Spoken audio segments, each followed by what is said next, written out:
Is cheating even allowed in chess? No. But hey, if you want to know how to legally cheat in chess, stay tuned and don't skip any part.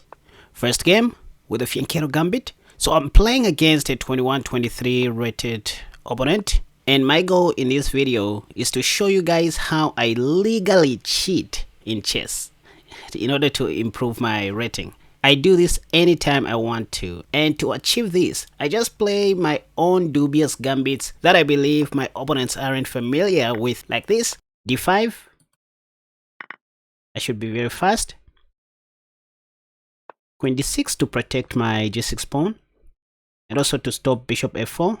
Okay, my opponent played the correct move, Queen F3. Maybe their next move is bishop F4, but I can easily challenge that with bishop H6. I'll be happy to see bishop takes by white. Sorry for that. I'm still not feeling well. Pawn to C3, knight C6. Next, I want to play E5. Yep. So pawn to E5. And then knight takes, knight takes. Oh, by the way, I'm playing against a 21-23 rated opponent. What is this? So you can see how good the Fianchetto Gambit can be at times. Look at how I'm attacking my opponent. And here, I can take if I want. In fact, let me just do that so that I attack the queen one more time. Yep, just getting rid of the bishop and this. Okay, that's a check, but I don't believe in this. Besides, I'm going to win the b2 pawn, this pawn. Yep, this is not good. My opponent. What can I do? Maybe let me do this. Attack and then put my queen on e5. Let me do this. If queen g7. Oh, I wanted to put my queen on e5, but I think there's no need.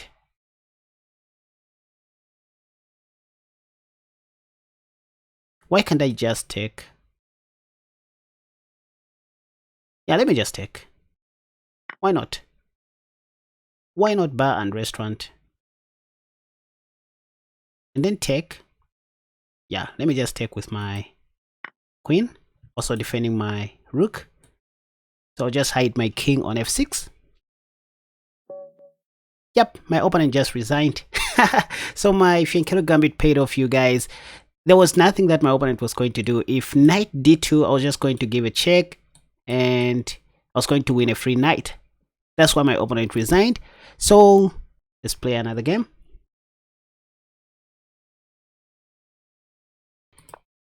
Let's start with a Zuckertot opening. So knight f6, let me play pawn to d3 in the hope that my opponent will play d5, after which I'm going to sack a pawn on e4, so d3. Okay, so this is a positional player, but I'm just going to play my game anyways. h4, h5, sack my rook. Knight takes, yep. Just want to do this. And I should have placed my light squared bishop on c4 before playing this. What am I going to do now? Anyway, d4. I can sack my d4 pawn. Not really sacrificing my pawn, but I just want to do this and then play knight g5 and then take. Okay, something is getting weird and I need to be very fast. It's not easy playing while doing commentary. If h6, I'll just play f3, I think. So I just want to complicate stuff for my opponent. For example, here I can play e5 if I want, because I want to take on h7 and checkmate. So that's my first win against a 22-23 rated opponent. Let me play another game. Okay, now I'm playing against a 21-12 rated player. So let's try the Fianchetto Gambit now. If pawn takes, yep. d5. Pawn takes, h6, g6. Knight f3. I was expecting my opponent to attack my undefended pawn, but anyways, I can still go queen d6, defending my g6 pawn in advance. Yep. And now because white played knight f3 earlier, I can still go bishop g4. Pawn to h3 will be a sheer waste of time due to knight c6.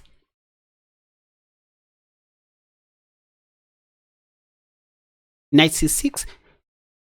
Okay, so my opponent is playing the moves that I expect to be secondary moves.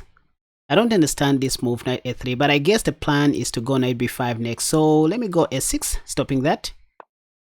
Ah, okay, this kind of makes sense, but it still allows e5.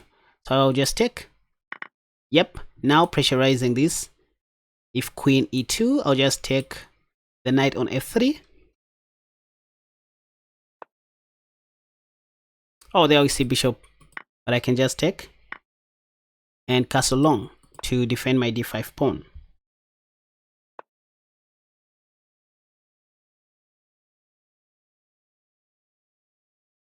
Okay, there we see knight d4. Maybe I can just... Yeah, I can still go pawn to c5.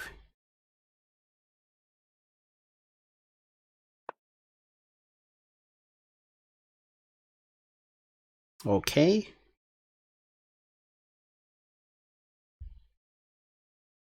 What next? What can I do?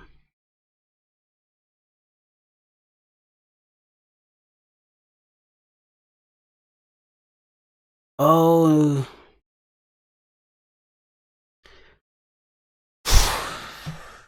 Let me just play a prophylactic move like king b8. Oh, just stick to my plan. My dark squad bishop is supposed to be developed to h2. Yep. h6, I mean. If bishop takes, I'll be glad to take back. Yep. Okay, this is a weird move. Now I can just take. So you can see how my Fianchetto Gambit is paying off. So I can even give a check now. Check. And what else? I think I can play this move. Yeah. No, but yeah. I can actually play queen f4. If queen takes, I'll just take. If queen d3, I have pawn to c4. Okay, knight takes c5. I guess I can still take. Yeah, I guess I can still take and threaten to capture the rook. Next, if king d2, I'm going to play rook e2. Check, winning the queen. Yep, so now I can take with check. And I can even take another rook. Pop. So the idea is to give a check on e1. Next.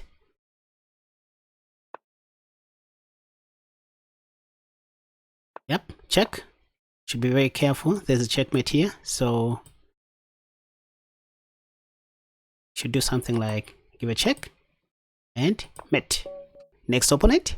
And before I show you some more and more interesting stuff, subscribe to this channel if you want to see more exciting videos, and also support my partners, these guys, the Ask Chess GPT group that sponsored this video. It's just a YouTube channel that allows you to ask them questions directly to get video responses or video answers. If you have a chess related question, simply head over to the comment section. You will find the link that will direct you to the community chat where you can ask anything related to chess and expect to get video responses as soon as possible. Right, so here we have a game. I'm playing against a national master, so I should be very careful. Knight f3. Okay, so there we have the Petrov defense, or the Russian game. So it is in these kinds of positions or situations where you would want to play something like the 3 knights opening, transposing the game to the 4 knights game. See what I was talking about? This is what everybody plays. Now I can play pawn to d4. You see the master took on d4. So let's surprise him or them with the move knight d5.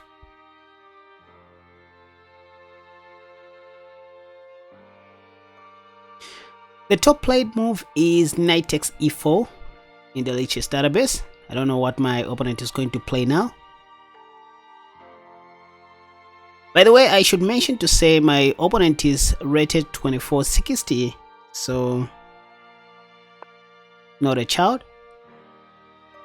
Already you can see he chose the top played move. And why am I using the word he? Because a national master title refers to a male chess master. Who is the national master? Anyway, so after knight b4, what you're supposed to do is to develop your light square bishop. I didn't cover this line in my tutorial video, so it's good that this is happening now, so you guys will have an idea now.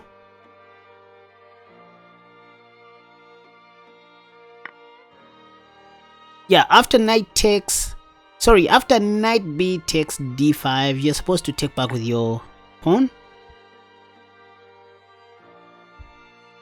to open up the e file for your king's rook. So they always see bishop b4 check. Here you should not block with your elbow. The move to consider is bishop d2, blocking with your bishop. If bishop takes, you take back with your queen. And there we see queen e7. In all honesty, the move to consider or to play in this position is queen e2. But you see, I think that will be boring. Sometimes if I want to keep things interesting in this position, I just play king f1. So that maybe in the near future, I might play rook e1. This is also playable. Don't be scared to play king f1. We play this move even in the Evans Gambit and in other Italian positions. So this is great. If bishop takes, I'm going to take back and play rook e1, pinning the queen to the king. That would be great. So you would never go wrong with king f1. And that is if you are as brave as I am. In this position, I expect my 2460 rated opponent to castle short. Okay, bishop c5. This allows me to... Wait a second. Can I sacrifice a pawn and take, then queen d3?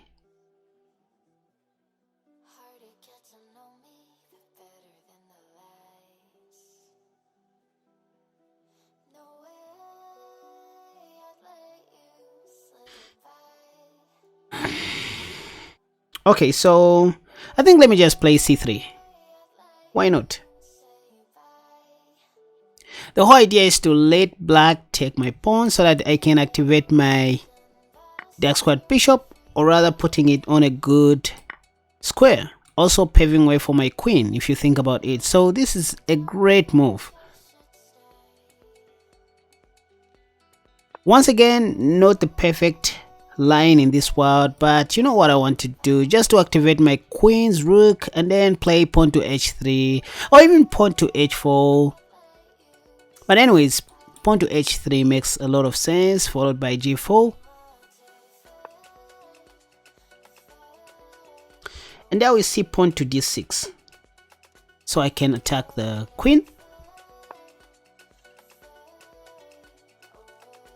And then attack the bishop. Next, I would love to play f4, f5.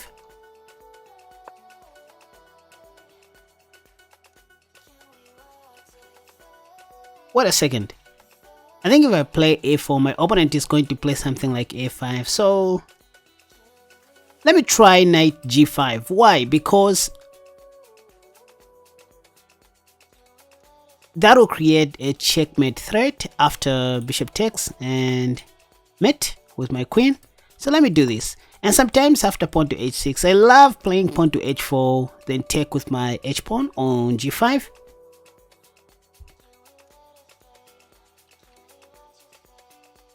The other move after h6 is just to take because bishop takes f6 comes with an attack on the queen.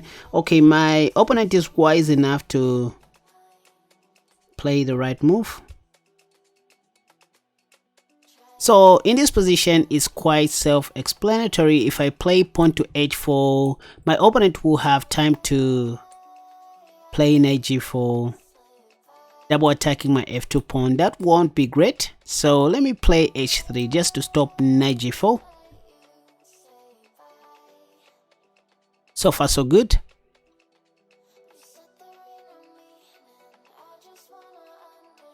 So you can see, even though my king is on f1, I'm still having a good game. Oh, I don't know, maybe Stockfish won't agree, but I do not care. I mean, I'll never play against Stockfish. I don't just like playing against programmed engines, because that feels like cheating in some way. Because I'm sure not even Magnus Carlsen can beat Stockfish 15, unless otherwise.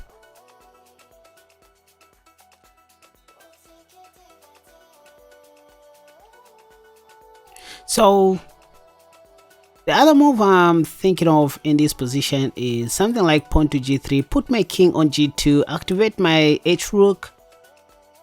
Oh, you know what? I'm going to leave my h-rook right on h1. So it's good that showing you guys all these variations now, because I didn't have enough time to cover this line. I mean, where black plays knight b4 somewhere back on move 5, if I'm not mistaken.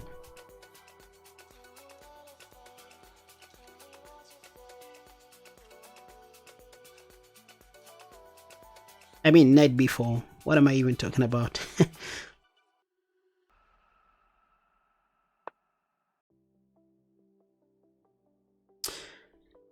Okay.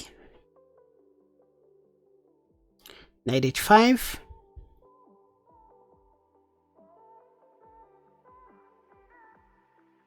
Okay, with knight h5, my opponent is attacking my knight on g5. So what should I do? I think nothing, just apart from protecting it.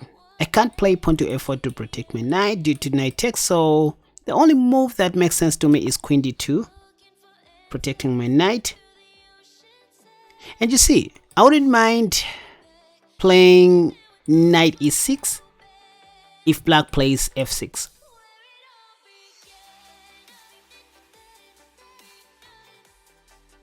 And if pawn to h6, I think I'll just retreat my knight. What else can I do? What else do I know? And the other plan is just to retreat my bishop back, put my queen on c3, and probably threaten to checkmate on g7. But let's see what my opponent is going to do. Once again, I'm playing against a national master. 2460 by rating. In this position, I'm also thinking of going pawn to g4 in the near future. So this is the 4 knights game at its best, you guys. So let me just go g4. What else? If rook takes, I'll just take with my king. Nothing much. Obviously, I can't take with my queen because my knight will be hanging. So let me do this.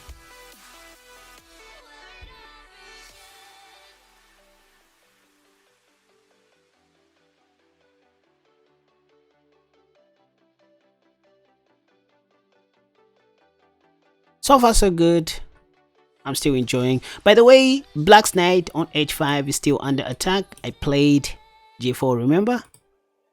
And it looks like the only sensible move that the national master should make is knight f6. Maybe knight g7 as well, but I'm not sure.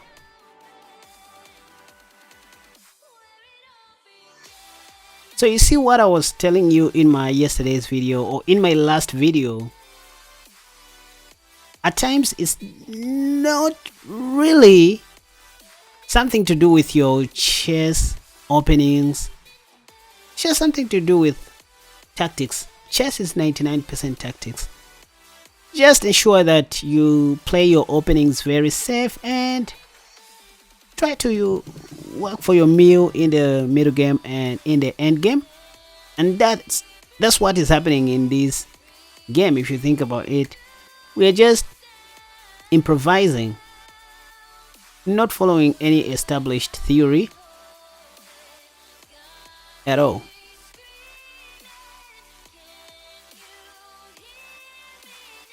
I love playing against these guys, I mean titled players, because they are genuine. One, they do not cheat.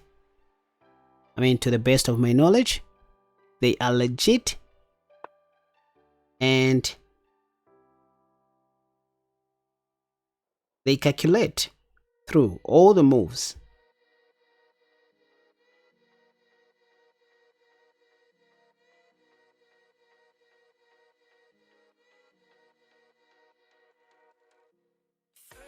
How about just going queen f4, threatening to take on f7?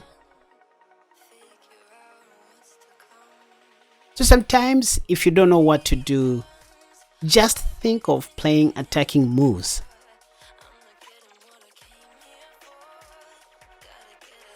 Look for attacking moves, look for checks, and also look for sacrifices such as positional sacrifices, clearance sacrifices, and decoys. Those are things that strong players make use of when they are playing their chess games.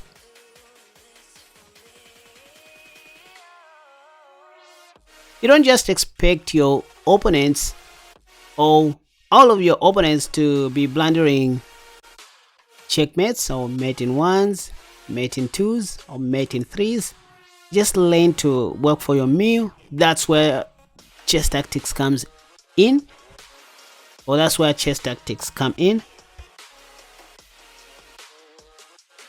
At this point, I don't even know what I should do next. Maybe start advancing my h pawn. How about that? I can even take on g6 later on. That looks great. Of course, what else can I do in this position? If you think about it, I can't take... Wait a second, how about taking the knight?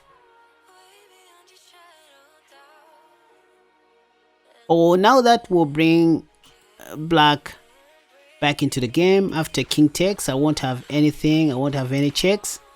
So h4 is a great way to continue this.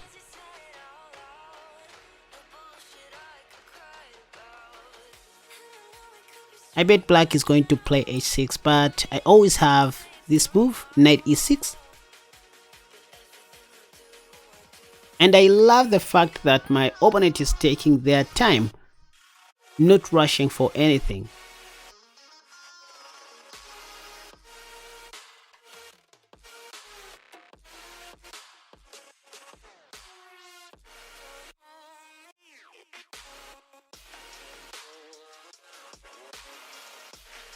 Let's see what's next.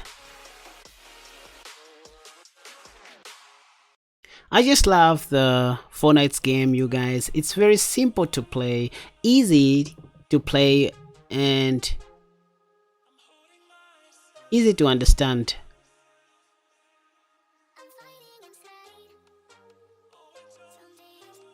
There we see queen f8, something that I never expected to see. But let me just continue with my old plan. What else do I know? h5. If pawn takes, I intend to take back with my pawn. Or even with my rook, I can sacrifice my rook in this position. It's not much of a stretch. I think I talked about this move. In fact, what I would do after pawn takes is... Wait a second. I thought I could also take on g7, but that would only activate black's queen and they will start giving me checks. So taking is not good.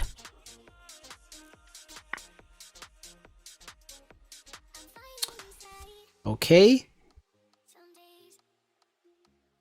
There we see f takes g4. I think I can just take back, nothing much, because I'm threatening to take on h7 with check. I'll probably go in with my rook. Even better, because if I take back on h7 with my rook, I have a possibility to checkmate on h8. Oh, wait a second, did I hang my queen?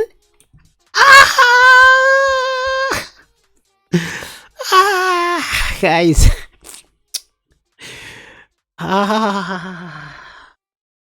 These guys, I just hanged my queen. Okay, let me just continue.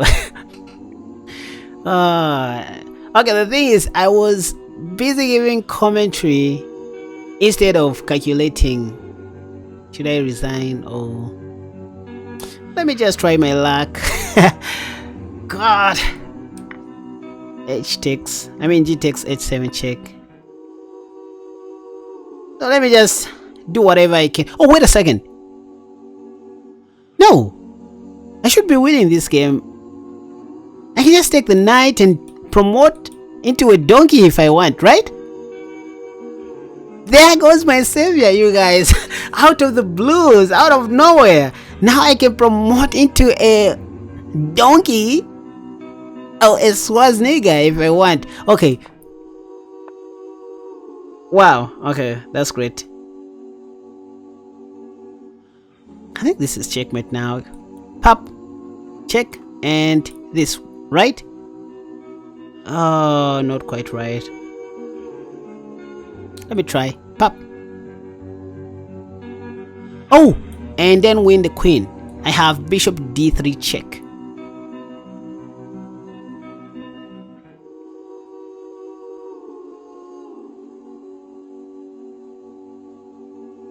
Yeah, queen h6 check and bishop d3 check, then win the queen. Great game by Casper. That was so close, you guys. First of all, I hanged my queen. That wasn't planned. Like, for real. I did not plan for that. I didn't know what was happening. This is going to be checkmate, you guys, very soon. And I can't believe what I'm seeing with my own eyeballs. I thought I just hanged my queen, like, surprising.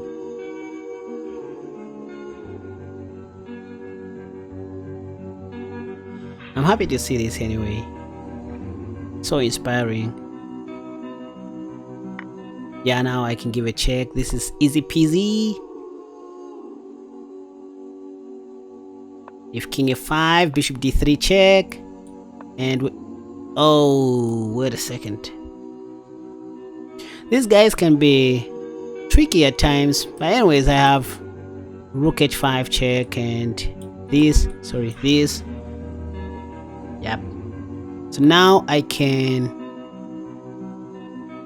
wait.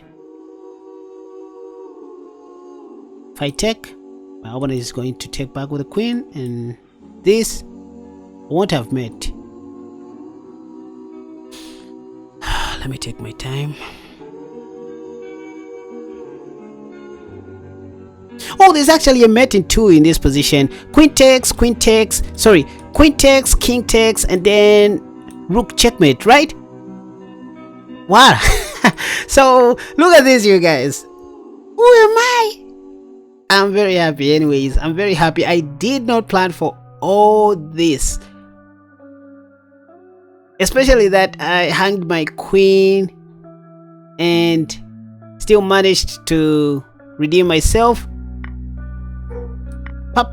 This should be checkmate. Now, time for you to go and check out my new E5 defense course, which I have also linked in the comment section down below. And I'm glad to say, so far it has received a lot of attention and people are getting it like crazy. So it's an opening response that you try against White's E4 opening. You're going to learn how to play against the Scotch, the Ruy Lopez, the Bishop's opening, 3 Knights opening, the 4 Knights game, the Vienna game, even the Italian game. So it's the complete e5 defense course that I just launched with my team. You better go and check it out. Thank you so much for watching this video. Until next time, have a wonderful day. Bye bye.